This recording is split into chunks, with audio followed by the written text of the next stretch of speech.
Hello everyone, welcome to the online classes.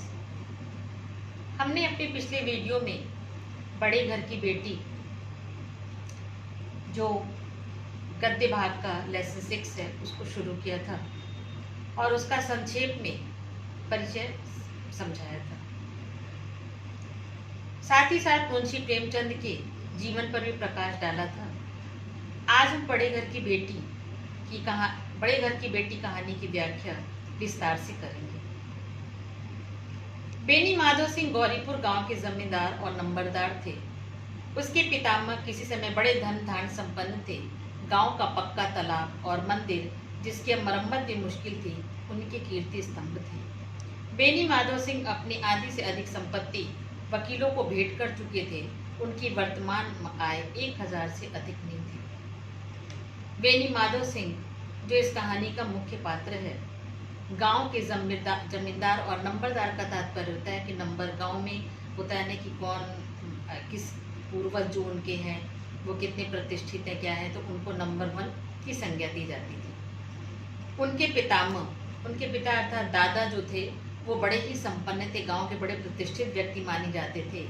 गांव में पक्का तालाब, मंदिर, ये जो पहले के दिखाई पड़ते थे, जिनकी मरम्मत भी अब मुश्किल थी, वो उनके कीर्ति स्तंभ थे। अर्थात उसको देख के ये पता चलता था कि कभी ये लोग बहुत ज़्यादा संपत्ति वाले थे, बहुत प्रतिष्ठित लोग थे, जिन्होंने गांव के लिए इतने काम करवाए थे। बेनी माधव सिंह अपनी आधी से अधिक संपत्ति वकीलों के भेंट कर चुके थे। अर्थात उनकी जमीन और संपत्ति जो थी वो बहुत ज़्यादा मुकदमे में फंसी हुई थी, इसलिए वो संपत्ति का बहुत सा हिस्सा वकीलों को भेंट कर चुके थे और उनकी वार्षिक आय अभी 1000 रुपये से अधिक नहीं थी। उनकी वर्तमान आय 1000 रुपये से अधिक ना थी। अर्थात वो उनके पूर्वज जो थे वो बहुत संपत्ति वाले थे, लेकिन आज उनकी स्थिति बहुत अच्छी नहीं थी। ठाकुर साहब के 2 बेटे थे। बड़े का नाम श्रीकंठ सिंह, उसने बहुत दिनों से परिश्रम और उद्योग के बाद बीए की डिग्री प्राप्त कर ली। जो पहला पुत्र था उनका श्रीकंठ, उसने बीए की डिग्री प्राप्त की थी और एक दफ्तर में नौकर था। छोटा लड़का लाल बिहारी सिंह दोहरे बदन का सजीला जवान था। भरा हुआ मुखड़ा, चौड़ी छाती, भैंस का 2 सेर ताजा दूध वह सवेरे उठकर पी जाया करता था। श्रीकंठ की दशा बिल्कुल विपरीत थी। इन नेतृत्वीय गुणों को बीए इन्हीं 2 अक्षरों पर न्यौछावर कर दिया था। उनको देख करके ऐसा लगता था कि उन्होंने अपना सर्वस्व जीवन बीए की इस डिग्री को प्राप्त करने के लिए न्यौछावर कर दिया है और वो एकदम दुबले पतले कटके आदमी थे। इन 2 अक्षरों ने उनके शरीर को निर्मल और चेहरे को कांतिहीन बना दिया था। उनको देख करके लगता था कि जैसे वो उनके चेहरे पे कोई चमक नहीं थी। और वहीं पे उनका जो भाई था वो खा पी करके और काफी मोटा तगड़ा पहलवान था। श्रीकंठ इस अंग्रेजी डिग्री के अधिपति होने पर भी पाश्चात्य सामाजिक प्रथाओं के विशेष प्रेमी नहीं थे। श्रीकंठ ने अंग्रेजी सब विषय तो पढ़ा था, लेकिन पाश्चात्य सभ्यता के विरोधी थे। उनके ऊपर इसका कोई प्रभाव नहीं था और बल्कि वे बहुधा बड़े जोर से उसकी निंदा और तिरस्कार किया करते थे और पाश्चात्य सभ्यता से जुड़ी हुई, पाश्चात्य संस्कृति से जुड़ी हुई जो भी चीजें थी उसकी वो बहुत निंदा करते थे और उसके विरोधी थे। दशहरे के दिनों में बड़े उत्साह से रामलीला में सम्मिलित होते और स्वयं किसी न किसी पात्र का अभिनय करते। गांव में दशहरे में रामलीला होती है, दशहरे पर उसमें वो किसी न किसी पात्र का अभिनय करते और बहुत ही जोर शोर के साथ उसमें भाग लेते थे। प्राचीन सभ्यता का गुणगान उनकी प्रकृति का प्रधान अंग था। सम्मिलित कुटुंब के तो वो एकमात्र उपासक थे। आजकल स्त्रियों को कुटुंब में मिलकर जुलकर रहने की जो अरुचि होती है उसे वह जाति और देश दोनों के लिए हानिकारक समझते थे। वो सम्मिलित कुटुंब अर्थात संयुक्त परिवार के उपासक थे और जो स्त्रियों को संयुक्त परिवार में रहने में अरुचि होती है, कोई विशेष लगाव नहीं होता है उन लोगों के प्रति, वो गलत भावना रखते थे। और अगर घर परिवार में, गांव में किसी भी परिवार में ऐसी कोई भी अव्यवस्था आती थी तो वो उसे सुलझाने का प्रयास भी करते थे। यही कारण था कि गांव की लल्लाएं उनके निंदक थी।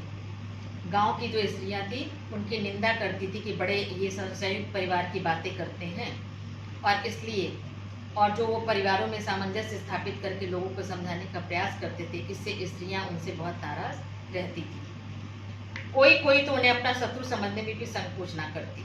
स्वयं उनकी पत्नी को भी इस विषय में विरोध था। यह इसलिए नहीं कि अपने सास ससुर देवर जेठ आदि से घृणा थी, बल्कि उनका विचार था कि यदि बहुत कुछ सहने पर परिवार के साथ निर्वाह ना हो तो आए दिन के कलह से अच्छा है कि जीवन को नष्ट करने की अपेक्षा है कि अपनी खिचड़ी अलग पकाई जाए। आनंदी जो उनकी पत्नी थी, उसके ये विचार थे। अब हम आनंदी के बारे में, आनंदी के चरित्र के बारे में, आनंदी के परिचय, जीवन परिचय के बारे में जानेंगे। आनंदी एक बड़े उच्च कुल की लड़की थी। उसके बाप एक छोटी सी रियासत के तालुकेदार थे। एक उच्च कुल की लड़की थी जिसकी आर्थिक स्थिति श्रीकंठ के परिवार से अच्छी थी, और उसके पिता अभी भी एक छोटी सी रियासत के तालुकेदार अर्थात जमींदार थे। विशाल भवन, एक हाथी, 3 कुत्ते, झाड़ फनूस, ऑनरेरी मजिस्ट्री और ऋण जो एक प्रतिष्ठित तालुकेदार के युग पदार्थ है, यहाँ सभी विद्यमान थे।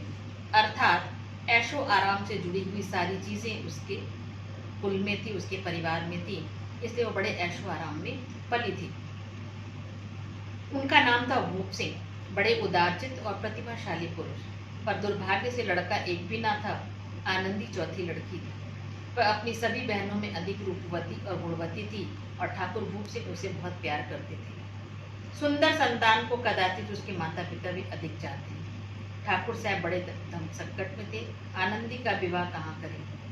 ना तो यही चाहते थे कि ऋण का बोझ पड़े अर्थात उनके ऊपर कर्ज हो, और ना यही स्वीकार था कि उसे अपने आप को भाग्यहीन समझना पड़े, अर्थात वो एक अच्छे वर की तलाश कर रहे थे। एक दिन श्रीकंठ सिंह उनके पास किसी चंदे का रुपया मांगने गए। भूप सिंह उनके स्वभाव पर रिझ गए और धूमधाम से श्रीकंठ के साथ आनंदी का विवाह हो गया। एक दिन श्रीकंठ जब उनके पास किसी कार्य के लिए गए तो उनसे वो भूप सिंह बहुत प्रभावित हुए, और उन्होंने अपनी बेटी आनंदी का विवाह श्रीकंठ सिंह के साथ कर दिया। आनंदी अपने घर में आई तो यहाँ रंग ढंग कुछ और देखा।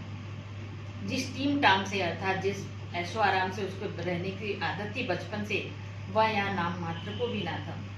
हाथी घोड़ों का तो क्या कहना, कोई सजी हुई सुंदर बहली तक, बहली मतलब सवारी होती है। पहले पुराने ज़माने में छोटे छोटे वो चलते थे सवारी के रूप में। इक्के उक्के के लिए एक छोटी छोटी बहली बनाई जाती थी। बहली का तात्पर्य वही है, उनके घर में बहली भी नहीं थी, जबकि आनंदी के घर में घोड़े हाथी सबकी सवारी की जाती थी। रेशमी स्लीपर साथ लाई थी, पर यहाँ बाग कहाँ जहाँ वह सैर करती। बाग में घूमने के लिए उसके पास रेशमी स्लीपर थे, चप्पल थी, पर यहाँ पे बाग ही नहीं था कि वो उस पर घूमती। मकान में खिड़कियाँ तक ना थी, ना जमीन पे फर्श, ना दीवार पे तस्वीरें, अर्थात एक साधारण गृहस्थ का परिवार था। वह एक सीधा साधा देहाती गृहस्थ का मकान था, किंतु आनंदी ने थोड़े ही दिन में अपने आप को इस नई परिस्थिति के ऐसा अनुकूल बना लिया मानो विलास के समान कभी दिखे ही ना। आनंदी के मैके के परिवार में जितनी उसके लिए सुख सुविधाएं थी, उसका नाम मात्र भी यहाँ पे नहीं था। लेकिन आनंदी अपने अच्छे स्वभाव के कारण अपने परिवार में आकर के सामंजस्य स्थापित करके और इस तरह रच बस गई कि उसे लगा ही नहीं कि कभी वो इतने ऐशो आराम से रहती थी। एक दिन दोपहर के समय लाल बिहारी सिंह 2 चिड़िया लिए हुए आए और भावत से बोला, जल्दी से पका दो, मुझे भूख लगी है। आनंदी भोजन बनाकर उसकी राह देख रही थी। अब वह नया व्यंजन बनाने बैठी। हांडी में देखा तो घी बाबर से अधिक ना था। बड़े घर की बेटी किफायत क्या जाने, उसने सब घी मांस में डाल दिया। लाल बिहारी खाने बैठा तो दाल में घी ना था। बोला, दाल में घी क्यों नहीं छोड़ा। एक दिन दोपहर के समय उसका देवर लाल बिहारी चिड़िया मार के लाया। आनंदी उसका इंतजार कर रही थी, लेकिन उसने चिड़िया पकाने को कहा। उसने घी के बर्तन में देखा कि पाव भर के करीब घी था। उसको क्या पता किफायत। उसने सारा घी डाला और चिड़िया मांस पका के दे दिया। जब दाल सामने आई तो लाल बिहारी ने कहा कि मुझे घी चाहिए। उसने कहा कि घी कहाँ, वो तो सब मैंने मांस पका दिया, सब मांस पर डाल दिया। इस पर आनंदी ने जब कहा कि घी सब मांस पे पड़ गया, लाल बिहारी जोर से बोला, अभी परसों घी आया, इतनी जल्दी उठ गई। लाल बिहारी बिना घी के नहीं खाता था और जड गंवार तो था ही। उसने तुरंत बहुत खराब शब्दों में आनंदी से ये बात कही। आनंदी ने उत्तर दिया, आज तो कुछ भाव भर रहा होगा, वह सब मैंने मांस में डाल दिया।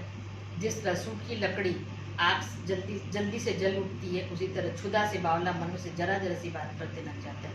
क्षुधा से बावला मतलब लाल बिहारी को भूख लगी थी। क्षुधा मतलब भूख से वो व्याकुल था और वो जल्दी से खाना चाहता था और इसलिए वो नाराज हो गया और नाराज होकर के लाल बिहारी को अपने भाभी की ये ढिठाई अच्छी नहीं लगी। तिनक कर बोला, मैके में तो जैसे घी की नदियां बहती थी। उस घी की बात पर उसने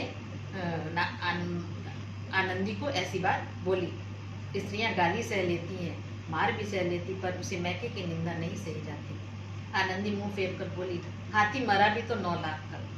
उसने एक लोकोक्ति कही कि हाथी मरा भी तो 9 लाख का, वहाँ इतना घी तो नित्य नाई का हार खा जाते थे। हमारे वहाँ तो ये घी जो है वो नाई का हार खा जाते थे, अर्थात जो हमारे वहाँ काम करने वाले हैं वो खा जाते थे। लाल बिहारी जल गया, थाली उठाकर पटक दी और बोला, जी चाहता है कि तुम्हारी जीभ खींच लूं। आनंदी को भी क्रोध आया, मुंह लाल उठा, बोले, वे होते तो आज मजा चखा देती। अब अनपढ़ उजड लाल बिहारी से ना रहा, खड़ाऊ उठाकर आनंदी की ओर जोर से फेंकी। खड़ाऊ लकड़ी के चप्पल को कहते हैं, उसको उठाकर उसने आनंदी की ओर जोर से फेंकी। जिसके गुमान पर फूली हुई हो उसे भी देखूंगा और तुम्हें भी। और गुस्सा तो उसको था ही, भूख लगी थी, तो कहा कि जिसके गुमान में अर्थात श्रीकंठ के गुमान में तुम फूली हो उसे भी देख लूंगा और तुम्हें भी देख लूंगा। आनंदी ने हाथ से खड़ाऊ रोकी, सिर बच गया पर उंगली में काफी चोट आ गई। क्रोध के मारे हवा से हिलते हुए पत्ते की भांति कांपती हुई अपने कमरे में आकर खड़ी हो गई। स्त्री का बल और पुरुषत्व का घमंड होता है। स्त्री अपने बल के कारण और पुरुष अपने पुरुषत्व के कारण उसका अभिमान होता है। आनंदी खून का घूंट पीकर रह गई और आनंदी भी गुस्से में कांपती रही और लाल बिहारी भी गुस्से में आ गया और दोनों देवर और भाभी दोनों में मांस में घी डालने को लेकर के लड़ाई हो गई।